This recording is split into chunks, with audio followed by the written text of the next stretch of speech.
இருக்கணும் என்று சொல்லி ஆண்டவனாகப்பட்ட சிவபெருமான் பார்வதி அப்படியே கைலாசத்துல விட்டு ஆண்டவன் சிவபெருமான் படி இலக்க பயணமானார். மீண்டும் பயணமாகிறார் அல்லவா? அப்போ அங்கே இருந்து வருகிறார் நாரதர் மகாமுனிவர். அப்ப பாரதி இடத்துல வந்து கேட்கிறாரு, நாராயணா ஏ அம்மா பார்வதி, தாயே பார்வதி, ஒரு நாள் இல்லாத திருக்கோலமா இருக்கிறீங்களே, என்ன காரணம்? ஆமா, எந்நேரமும் சிரிச்ச முகமும் சீதேவியுமாய் இருப்பிய பார்வதி அம்மா. ஆமா, நீ வாடாத முகங்கள் வாடி போயிருக்கும் காரணம் என்ன? அப்பா நாரதா, என்ன?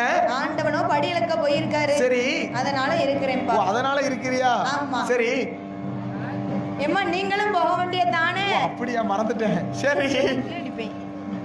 அப்ப நாரதர் மகாமுனிவர் கேட்கிறாரு, ஏ அம்மா பார்வதா தேவிய, என்ன நீங்களும் பகவான் கூட கைலாசத்தை விட்டு படியலக்க போகலாம் அல்லவா? ஏ அப்பா, நானும் வாரேன்னு சொன்னேன். ஆகட்டும் அம்மா. அந்த மனுஷன் என்ன வேண்டான்னு சொல்லிட்டாரு. அம்மா, என்ன உங்களை வேண்டாம்னு சொன்ன காரணத்தினால சரி பகவான் படிதான் அளக்காரா? இல்ல பட்டினியா போட்டு வராரா? இல்ல வேறக்கும் பக்கத்துல பட்டினியா போட்டு வராரா? சின்ன வீடா? சரியா போச்சு என்று நாரதர் மகாமுனிவர் சந்தேகத்தை உண்டு பண்ணினார். ஆதிசக்தி பார்வதி ஆண்டவனாகப்பட்ட சிவபெருமானை பரிசோதித்து பார்க்க வேண்டும் என்றே. யாரை அழைக்கிறா பாருங்க. யாரையும் அழைக்கின்றார்? யாரும் ஐயா விஸ்வகர்மா. வார்த்தை ஒன்றே சொல்ல எனக்கு காஞ்சிபுரம் கம்போ வெட்டி ஒரு கட்டை சிமிழ் உண்டு வண்டி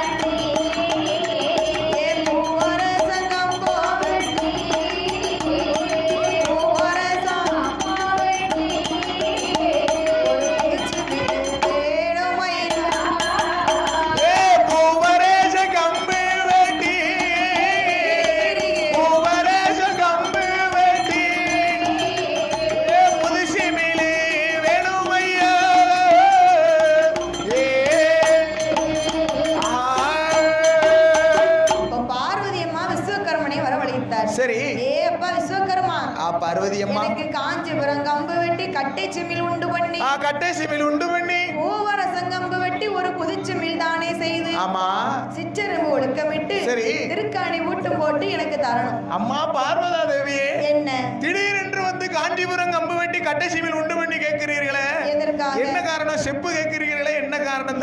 விஸ்வகர்மா. விஸ்வகர்மாவா? கேட்டது மட்டும் கொடுப்பா. அப்பா, என்ன விஸ்வகர்மானா யாரு தெரியுமா? யாரு? ஆண்டவன் நெச்சிக்கண்ணிலே உதித்த பிள்ளை. சரி, 5 வேளைக்கு அதிபதிமா. 5 தொழில். ஆமா, உள்ள இருக்கிறாளே எங்க அம்மா, அவளை கல்லா இருந்து கடவுளா ஆக்கி வச்சது யாரு? அவர் வரணும் தாய். விஸ்வகர்மா. ஆமா, பெண்கள் கழுத்துல போட்டிருக்கீங்களே மாங்கல்யம், அது யாரு பண்ணது? அவர்தான்ப்பா. அவர் பண்ணது அல்லவா? அப்படியே 5 வேளை பண்ணுவாரு. ஆமா, 5 வேளைக்கு அதிபதி. ஆமா, அவன் 5 தொழிலுக்கு அதிபதி. சரி சரி.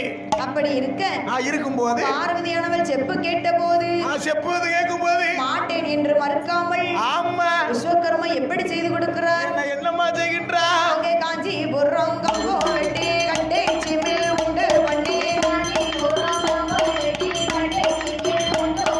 பூவரசம் கம்போ வெட்டி புதுச்சிமிழ் தானே செய்து ஒரு சிற்றெரும்பு ஒழுக்கமிட்டு திருக்காணி பூட்டும் போட்டு பார்வதியால் கை கொடுத்தார். பார்வதியால் அதை வாங்கினாளே பார்வதி. பார்வதியால் கை கொடுத்தார். வாங்கினாலே பார்வதியோ.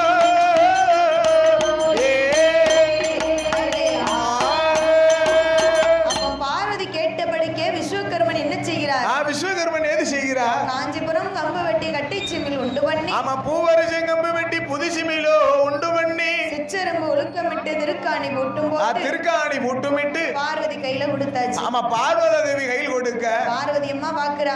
என்ன செய்கிறா? சிமிழுக்குள்ள ஒரு 2 உயிரினத்தை பிடிச்சு அடைப்போம். ஆமாவா அமையா? அந்த உயிருக்கு பகவான் படி இலக்காரா இல்ல பட்டினியா போடுறா? ஆமா, இதெல்லாம் என்ன காரணம் தெரியுமா? என்ன காரணம்? பகவான் மேல சந்தேகப்பட்டு. சந்தேகம்பா. ஆமா, பகவான் நம்மளை விட்டு தனியா போறாரு அல்லவா? ஆமா. அதனால இந்த பூலோக வாசிகளுக்கு படி இலக்காரா பட்டினியா போடுகிறாரா என்று சொல்லி வேண்டான்னு வேற சொல்லிட்டு போயிருக்காரு. ஆமாவா அமையா? அப்போ பரிசோதித்து பாரு. பார்க்க வேண்டும் என்று ஆமா பரிசோதனை செய்து பார்க்க வேண்டும் என்று ஆமா 2 சிற்றெரும்பை பிடித்து அமடிக்கிறாள் தாய். சிற்றெரும்புப்பா. ஆமா ஆமா. சிற்றெரும்புல என்ன எறும்பு தெரியுமா? ஆமா ஒரு ஆண் எறும்பு ஒன்று ஒரு பெண் எறும்பு ஒன்றையும் பிடித்து அடைக்கிறார். ஓ எறும்புல கூட ஆண் எறும்பு பெண் எறும்பு இருக்கிறதா? ஆமா மீசை வச்ச எறும்பு ஆண் எறும்பு. சரி. மீசை இல்லாத எறும்பு உங்களை போல பெண் எறும்பு. பெண் எறும்பு. ஆமா ஆமையா. அப்படி 2 சிற்றெரும்பை பிடித்து அடைத்திருக்கும் போது அடைத்திருக்கக்கூடிய வேளையில தான சேலைக்குள்ள சிம்ல பிடித்து அடைத்து ஆமா ஆமையா அப்படி சொறி வச்சு ஆமா எங்களுக்குள்ள சொறி வச்சிருக்கிறா. ஆமா காத்தடிச்சாலும் காத்து போகாத இடத்துல அப்படி 2 எறும்பு பிடிச்சு அடைச்சிருக்காப்பா. சரி. அப்படி அடைத்திருக்கும் போது அடைத்திருக்கக்கூடிய வேளையில பகவானும் படியிழந்த களைப்போடே பார கைலாசத்திற்கு வந்தார். ஆமோ ஆமையா. அந்த பகவானுக்கு ஒரு பாத பணிவிடைகள் செய்தாரா? கிடையாது போனார்னு சொன்னா சரி. அவர் போன திசை நோக்கி கால் நீட்ட மாட்டார். எப்போ? ஒரு 80 வருஷத்துக்கு முன்னால. ஆட்சி காலத்துல. ஆமா இப்ப நேர இங்க இருந்து கடையத்தை பார்க்க போனாருன்னு சொன்னா கடையன் திசையை பார்த்து கால் நீட்ட மாட்டான். நேர சத்திரம் போனாருன்னு சொன்னா சத்திரம் திசையை பார்த்து கால் நீட்ட மாட்டான். திருநெல்வேலி போனாருன்னு சொன்னா திருநெல்வேலி திசையை பார்த்து கால் நீட்ட மாட்டா. பெண்ணா பிறந்தவா ஒரு 80 வருஷத்துக்கு முன்னால. ஆமா இப்ப அப்படியாமா இருக்கா? புருஷன் போன திசை நோக்கி தான் கால் மேல கால் தூக்கி போட்டு உட்காந்துக்கா சோபா மேல. ஏன் தெரியுமா? ஏன் தெரியும்? கடையத்துக்கு போறேன்னு சொல்லிட்டு சத்திரத்துக்கு போறான். ஓ கடையத்துக்கு போறேன்னு சொல்லி சத்திரத்துக்கு போறான். அவன் எங்க நீங்க கால் நீட்டுவா? அவன் இங்க நீட்டுவாளா இங்க நீட்டுவாளா? அதான் சரி. ஆமா ஆமா. ஓ வடக்க போறேன்னு சொல்லிட்டு வந்தனால 2 நாள் வடக்க நீட்டு கால் நீட்டி படுத்துக்கவே மாட்டான். உட்காரவே மாட்டான். சரி. ஆக இருப்பதனால ஆமா பார்வதி இடத்திலே பகவான் கேட்கிறார். நல்ல பெரிய பெட்டியா கொண்டு வாங்க ஐயா. ஒரு நாள் இல்லாத திருக்கோலமா இருக்கிறீடி என்ன பார்வதி? என்ன காரணம் பார்வதி? ஆண்டவா பகவானே. ஆண்டவனே பகவானே. நீங்களோ படி இழக்க போனீங்க. சரி. ஏதாவது ஒரு உயிருக்கு பட்டினி இல்லாம படி இழத்திருக்கீங்களா? ஆமாம்மா. ஏன் என்னிடத்திலே 2 ஜீவன் பட்டினியா இருக்கு? ஆமா என்னோட இடத்துல 2 ஜீவன்கள் பட்டினியாக இருக்கிறது. அப்போ இருக்குன்னு சொல்லியே எடுத்து காட்டேன். ஆமையா. தப்பா இருக்கு நான் வளர்வேங்க. அப்போ என்னிடத்தில் 2 ஜீவன்கள் இருக்கிறது. எடுத்து காட்டு என்று ஆண்டவனாகப்பட்ட சிவபெருமான் சொல்லும் போது மிளை மெல்ல திறந்தாளே சிவதேவி.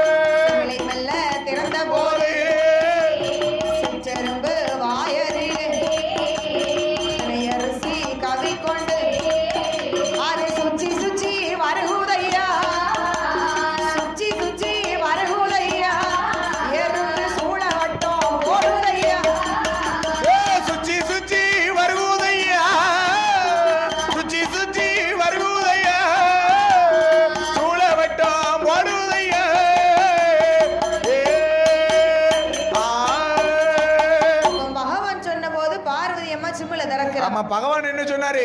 ஏம்மா ஓரறிவு ஜீவன் முதல் 6 அறிவு ஜீவன் வரை படி இழந்தேன்மா. ஆமா சிறிய உயிர் சிற்றெரும்பு முதல் பெரிய உயிர் டைனோசர் வரை படி இழந்தேன். ஆமா எல்லா உயிருக்கும் பட்டினியே இல்லாம படி இழந்தேன்.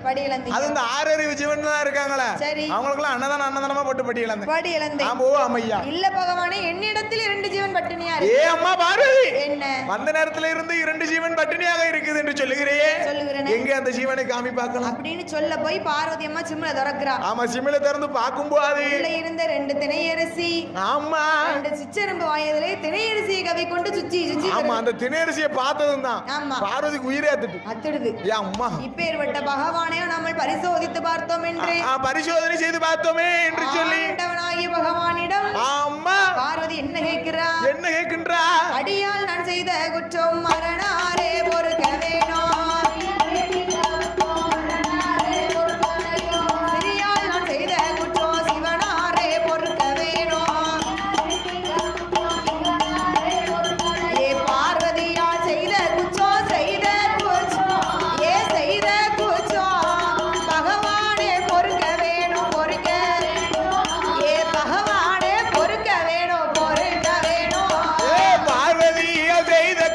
செய்த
தோணுது. என்ன தோணுகிறது? இந்த ஆண்டவனையா நாம பரிசோதித்து பார்த்தோம். இப்படிப்பட்ட ஆண்டவனையா நம்ம பரிசோதனை செய்து விட்டோம் என்று சொல்லி அடியால் நான் செய்த குற்றம் அரணாரை பொறுக்க வேண்டும். அரணாரை பொறுக்க வேண்டும். அடியால் நான் செய்த குற்றம் சிவனாரை பொறுக்க வேண்டும். ஆதி சிவனாரை பொறுக்க வேண்டும். ஏ பார்வதி, என்னை நான் சொல்லிக்கிட்டு தானே போனேன் உன்கிட்ட.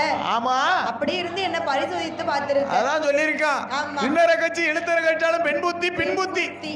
ஆமோ அமையா. செப்புக்குள் இருந்திட்டாலும் சிவனறிய மாயமில்லை. அறைக்குள்ளே இருந்திட்டாலும் அரணறிய மாயமில்லை. பாதாளத்தில் இருந்திட்டாலும் இந்த பகவான் அறிய மாயமில்லை. ஆமோ.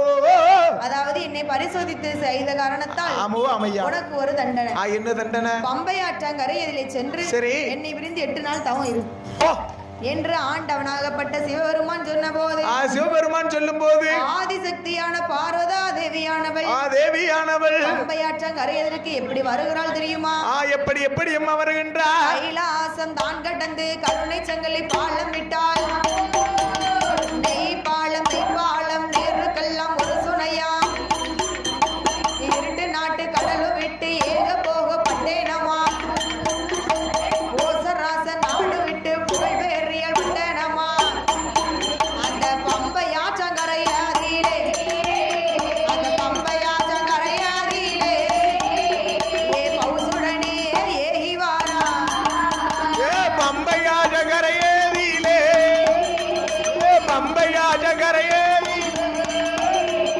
பௌசுடனே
சரி பிடிச்சு வச்சான்னு சொன்னா அரணார போல இருக்கும். அடேங்கப்பா.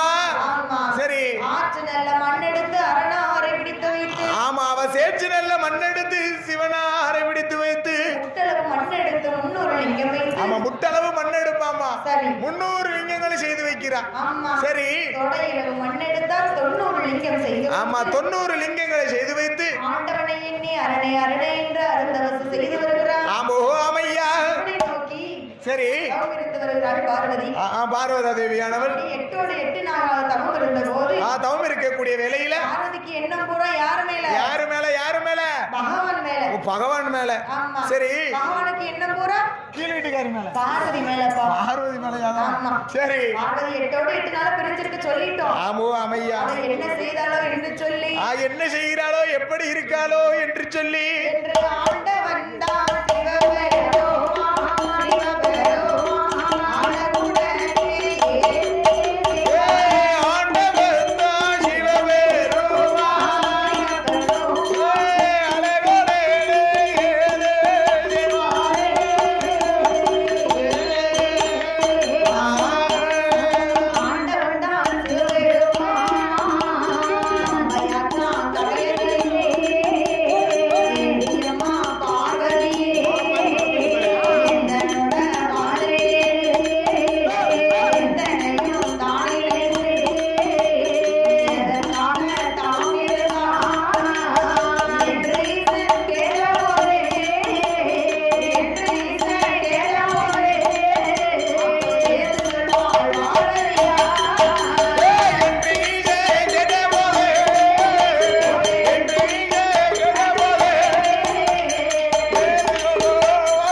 உனக்கு என்ன வர வேணுமோ கேளு தாரு. அப்ப பார்வதி என்ன நினைக்கிறா? பிடிச்சாலும் பிடிக்கணும், புளிய மரத்தை புளிய மரத்தை பிடிக்கணும் தாயி. என்ன பிரிச்சு இருக்க சொன்னாருல்ல, அதுதான் நமக்கு ஏத்த மாதிரி வளைஞ்சு கொடுக்கும். வேப்பங்கொப்பை பிடிச்சோம்னா ஒடிஞ்சு விழுந்துரும். கருவ மரத்துல கைய வச்சா முள்ளு குத்திரும். ஆனா புளியங்கொப்பை புளி கிடையாது, நம்ம எப்படி போனாலும் வளைஞ்சு கொடுக்கும். சரி, பார்வதி அம்மா நினைக்கிறா, என்ன நினைக்கிறா? நம்மள பிரிச்சு 8 நாள் இருக்க சொன்னாரு. சரி, யாருக்கிட்ட இல்லாத வரத்தை கேட்கணும். ஆமா, இந்த உலகத்திலே யாரிடமும் இல்லாத வரத்தை கேட்கணும் என்று சொல்லி ஆதிசக்தி பார்வதியானவள், பார்வதா தேவியானவள் ஆண்டவனிடத்துல என்ன வரங்கள் கேட்கிறா தெரியுமா? என்னமா கேட்கின்றா?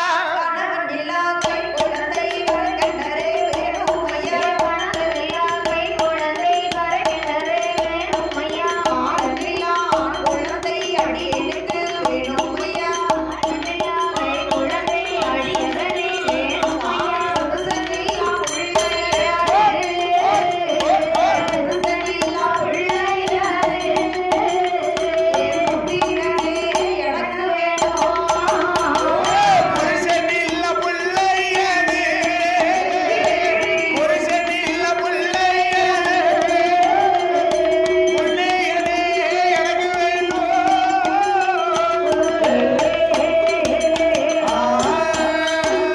பார்வதி அம்மா என்ன வர கேட்கிறா? என்ன கேட்கிறாள் பாத்தீங்களா? கணவன் இல்லா கை குழந்தை கரை கண்டரே வேணும் ஐயா, அடேங்கப்பா, புருஷன் இல்லா பிள்ளையது புத்திரனே எனக்கு வேணும். புத்திரனே எனக்கு வேணும். கணவன் இல்லாத குழந்தை இந்த கலியுலகத்துல உண்டாயா? கிடையவே கிடையாது. புருஷன் இல்லா பிள்ளை இந்த பூலோகத்துல இல்ல. ஆமா, புருஷன் இல்லாத பிள்ளை இந்த பூலோகத்துல கிடையாது. ஏ பார்வதி, தவிட்டுக்கே பிள்ளைய வாங்கினாலும் சரி, அது யாருக்காச்சும் பிறந்ததா தான் இருக்கும். ஆமா ஆமா, அதனால புருஷன் இல்லாத பிள்ளை இந்த பூலோகத்திலே கிடையாது. ஏ பார்வதி, அடி பெண்ணே பார்வதி, உனக்கு தான் 2 பிள்ளை தந்திருக்கனே. ஆமா, 2 பிள்ளை இருக்கானே. ஆன மாதிரி ஒரு பிள்ளை, ஆமா, ஆன மாதிரி ஒரு பையன், அழகா ஒரு பிள்ளை, அழகா இருக்கானே. அப்பா அங்க சிரிப்ப பாரு, முகம் பூரம் பல்லா இருக்கு அவனுக்கு. ஆமா, சரி, 2 பிள்ளை தந்திருக்கிறேன். ஆமாவா ஐயா? இருந்து 3வது பிள்ளை ஏன் கேட்கிற? ஐயா, ஆண்டவனே பகவானே, நீங்க 2 பிள்ளை தந்தது வாசனம் தான். சரி, யாரு இல்லன்னு சொன்னா? மூத்த பிள்ளை இருக்கிறானே விநாயகர். விநாயகர் அவனோ தாயை போல பெண் கேட்டு. சரி, தாயை போல பெண்ணுன்னா எப்படிமா? அழகு இருக்கணுமா? கிடையவே கிடையாது. தாயை போல அன்பு இருக்கணும், பாசம் இருக்கணும், அரவணைப்பு இருக்கணும், எல்லாமே தாயை போல குணமும் இருக்கணும். அப்பேற்பட்ட ஒரு பெண்ணு வேணும்னு சொல்லி சந்தி சந்தியாகவும் ஆலமரத்து அடியிலும் அரசு மரத்து அடியிலையும் எங்கெங்கெல்லாம் தண்ணி எடுப்பாங்களோ அங்கேயும், குளத்தாங்க அடியிலையும் எங்கெல்லாம் பெண்கள் கூடி வருவாங்களோ அங்கேயும். ஆமா, எல்லாம் காரணம் தாயை போல பெண் வேணும்னு சொல்லித்தான். என்ன மாதிரி குழு வாசல்ல இருக்காரு. குழு பிரிக்கிறதுக்கு வந்துட்டாரா? ஆமா, குழு பிரிக்கிறதுக்கு வந்தாச்சு, ஆஸ்பத்திரிக்கு வந்தாச்சு, காலேஜுக்கு வந்தாச்சு. ஆமா, தாயை போல பெண் கேட்டு சந்தி சந்தியா போய் அமைந்திருக்கிறான். ஆமா, 2வது பிள்ளை இருக்கிறானே வேல்முருகன். ஆமா, குன்று இருக்கும் இடமெல்லாம் குமரன் இருப்பான் என்று சொல்லி 1க்கு 2 கட்டிக்கிட்டு திருச்செந்தூர் எங்க, பழனி எங்க, அடேங்கப்பா, எங்கெல்லாம் மலை இருக்கோ அங்கெல்லாம் மலையில போய் இருந்துகிட்டு தான் பாத்துக்கோ. ஆமா, 2 பிள்ளை இருந்து பயன் இல்ல. மலைனா ரொம்ப பிடிக்கும், இல்லாமலும் பயன் இல்ல. ஆகையால இருப்பதனால ஆமா, ஆண் குழந்தை அடியனுக்கு வேணும் பகவான், அடியனுக்கு வேணும் ஐயா. சரி பார்வதி, நான் உனக்கு பிள்ளை தாரேன். ஆனா அந்த பிள்ளையால உனக்கு சிறுமைதான் இருக்குமா தவிர பெருமை இருக்காது. ஆமா, இந்த பிள்ளைய பத்தி நீ பெருமைப்படணும்னு நினைச்சிடாத, நினைக்கவே கூடாது. சிறுமையத்தான் இருக்கும் அந்த பிள்ளையால. சரி, உனக்கு பிள்ளை வேணும்னு சொன்னா நான் சொன்னது படிக்க செய். நீங்க சொல்லுபடிக்கே ஆகட்டும் ஐயா. ஆண்டவன் என்ன சொல்லுகிறார் தெரியுமா? என்னம்மா சொல்லுகின்றா? ஏடியம்மா பார்வதியே, ஏடியம்மா பார்வதியே, ஈசனோட ஆசையே, ஆதிவெளி கைலாசமே, வடக்கு கோட்ட வாசலிலே, சூடாத மயிலே, சுடர்விளக்கு எரியும் போதே, முந்தானையை ஏந்த வேணும், முந்தானையை ஏந்த வேணும், முந்தானையை ஏந்த வேண்டும், முந்தானையை ஏந்த வேண்டும், முருகமுள்ள பார்வதியே.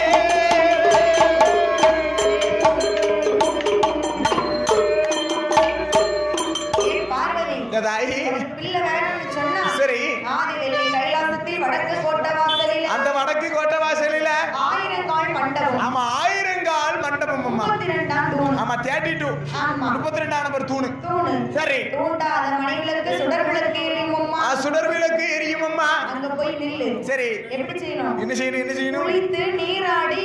ஆமா, குளிக்க மறந்துடாத, மறக்க கூடாது. குளிக்க மறந்துடாதீங்க. சரிப்பா. ஆமா, குளித்து நீராடி தானமானங்களை செய்துவிட்டு ஈர துணியோடு, ஆமா, சொறுசொறுன்னு வடிஞ்சுக்கிட்டே இருக்கணும், ஈர துணியோடு போகணும். ஈர துணியோடு இருக்கணும். சரி, 2 காலையும் மண்டி போட்டு முந்தானையை ஏந்த வேணும். முந்தானை அந்த நிக்கணும். கண்ண 2ஐயும் மூடணும். கட்டளைக்கு பார்வதி என்று சொல்லி ஆண்டவனாகப்பட்ட சிவபெருமான் சொன்னபோது சொல்லும் போது ஆதிசக்தியான பார்வதா தேவியானவள் அப்படி ஆயிரங்கால் மண்டபத்தில் அந்த ஆயிரங்கால் மண்டபத்தில் வடக்கு கோட்டை வாசலில் 32ஆம் தூணத்துல 2 காலையும் வண்டி போட்டு முந்தானை ஏந்தி நிற்கிறார்.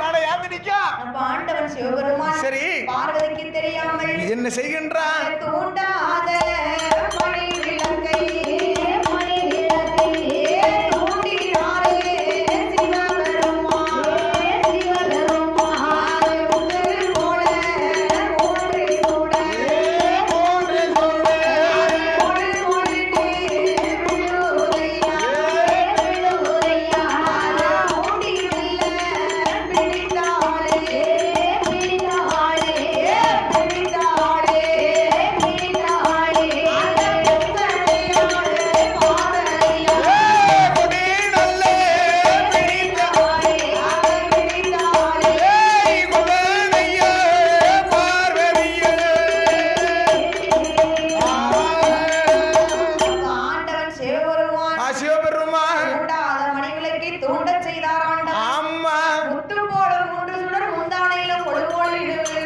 முந்தானே ஏந்தி நிக்க முத்து போல 3 சுடம் முழு முழு முழு முழு முழுன்னு விழுது. அப்படி பாரு என்ன ஆண்டவன் வந்து தெரிய தூண்ட போய் தான் பிள்ளை வந்து கிடைக்கும். ஆமா அதான் சொல்லிருக்காமலாமா கணவன் இல்லாத கைக்குழந்தை கலியுகத்திலே கிடையாது. புருஷன் இல்ல பூலோகத்திலே கிடையாது. கிடையவே கிடையாது. சரி அப்ப ஆண்டவன் வந்து தெரிய தூண்டும் போது தூண்டும் போது போல 3 சுடர் முழு முழுன்னு விழுகிறது. முழு முழுன்னு விழுகிறது. அப்படி பூட்டி பிடித்தா முந்தானைய அப்படி பிடி அப்பா அப்படியே கொண்டு வந்துட்டா. ஆமா பிள்ளை என்னதா 15 கிலோ இருக்கும்னு நினைக்கிறேன் தாயி. 15 கிலோ 35 கிலோ விசாரம் நினைக்கிறேன் பிள்ளை. அம்மா வயிறு கிழிஞ்சு போயிடும். ஏம்மா பிள்ளை முங்காம இருக்கான்டா. Wait கட்டியோ wait எடுத்தாடா. கணா என்ன கணக்கம் நினைக்கிறேன். நீ எத்தனை கிலோ பிறந்த? அம்மா நாலாம் பிறக்கும் போது 3 கிலோ இருந்திருப்பேன். யா தாயி வாயில பெனாயில ஊத்து தாயி 3.25 கிலோ இருந்தா. 3.25 ஆஸ்பத்திரியே என்ன பார்த்து கண்டு போட்டுருக்கு. எனக்கு அக்கா 2 கிலோ தான் இருந்தா பாத்துக்கோ. என் தங்கச்சில இருக்கல ஈமி மாதிரி 4 கிலோ இருக்கும் 3 கிலோ சதையோடு. அவ எத்தனை கிலோ நினைக்க? அவள 1.25 கிலோ தான். ஆனா எங்க வீட்லயே நான் தான் கூட பாத்துக்கோ 3.25 கிலோல பிறந்தேன். தெரியுமா 40 50 13 கிலோ இருக்கு. அடேங்கப்பா 40 80 13 கிலோல அந்த நேரம் இருக்கணுமா ஐயா? சரி ஐயா அம்மா சரி கூட்டி பிடித்து வந்து பார்க்கும்போது அவ பார்க்கும்போது எப்படி இருக்கு முண்டமா கடந்து உருளுது. ஆண்டவா பகவானே பிள்ளை வர கேட்டதற்கு இப்படி முண்டத்தை கொடுக்கலாமா? இப்படி பிடி முண்டத்தை கொடுக்கலாமா? மைந்தன் வர கேட்டதற்கு இந்த மாமுண்டத்தை கொடுக்கலாமா? இந்த மாமுண்டத்தை கொடுக்கலாமா? அம்மி குலவிக்கு கூட அங்க இங்கும் பிடி இருக்குமே ஆண்டவா. ஆமா அது கூட இல்லையா? என் பிள்ளைக்கு அந்த பிடி கூட இல்லையா? வெள்ளரிக்காய் கூட பாரு. ஆமா வெள்ளரிக்காய்க்கு அங்க இன்னும் காம்பு இருக்கு. இருக்குல்ல தாயி? பிள்ளைக்கு அதாச்சு இருக்கா? மொட்டு முழுக்குன்னு இருக்கா. பானை மாதிரி இங்க பாரு அங்க எப்படி இருக்கா பாரு முழுக்குன்னு. கொஞ்சம் முடியுமா? முடியாது. இந்த பிள்ளை எனக்கு வேண்டாம். வேண்டவே வேண்டாம் சுவாமி. சொன்ன அந்த பிள்ளைக்கு உரு பிடிக்கணும். ஆமோ அம்மையா என்று சொல்லி பார்வதி என்ன நீதான் பிள்ளை வர கேட்ட. அதாவது கல்யாணம் முடிஞ்சு கணவனுக்கும் மனைவிக்கும் 10 மாதம் 10 மாசம். ஆமா 10 மாதம் 300 நாள் வயிற்றுல இருந்து பிறக்கக்கூடிய குழந்தையே கை இல்லாமலும் கான் இல்லாமலும் கண் குருடாவும் எப்படி இல்லாம பிறகு. அதாவது 10 மாசம் காத்திருந்து பிறக்கக்கூடிய பிள்ளை. ஆனா நீயே 8 நாளைக்கு ஒரு பிள்ளை வரணும்னு கேட்ட. அந்த பிள்ளை இப்படித்தான் இருக்கும். சரி சரி பார்வதி உருவெடுத்துதானே. ஆமாவோ அம்மையா சொல்லி பிரம்மன் தேவன் உருவெடுத்தார். பிரம்மன் உருவெடுக்க ஆண்டவன் உயிர் கொடுத்தார். ஆண்டவன் உயிர் கொடுக்க கண்ணபுரம் கண் ஒளி கொடுத்தார். சரி கொஞ்சம் கருத்தையும் கொடுத்து பார்த்தால் பார்வதி அழுதுட்டா. ஐயோ பிள்ளை அழுவே பாரு. சரி சரி அப்ப பார்த்தா பார்வதி ஆமா என் பிள்ளைக்கு பேர் கொடுங்க என்று சொல்லும் போது ஆண்டவன் எப்படி பேர் கொடுக்கிறார் தெரியுமா? எப்படி அம்மா பேர் கொடுக்கிறார்? உண்டமாக வந்து மாயா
எப்படி எல்லாம் வளர்ந்து வரா தெரியுமா எப்படி எப்படி அம்மா பாலூட்டி நீராட்டி கண்ணீர் கொண்டே முகவாடி பாட்டி சேலை ஊட்டி பாட்டி சேலை ஊட்டி அவர் குடுகுடமாய் வளர்ந்து வரா பொலிப்பாட்டி சேனையூட்டி பொலிப்பாட்டி சேனையூட்டி பொதுவளமாய் வளர்ந்து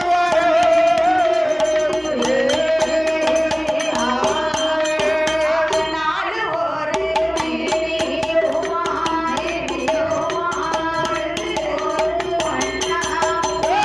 நாள் ஓரி மேனியோமா ஓய் பொழுது ஓரி வரணமாயே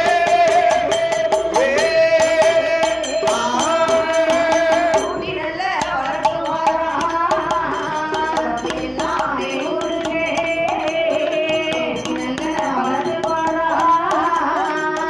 எல்லாமே ஊருகே தாராட்டி ரோராட்டி தாராட்டி ரோராட்டி உடனே வந்து தாராடி ரோராடி தாராடி ரோராடி உடனே வந்து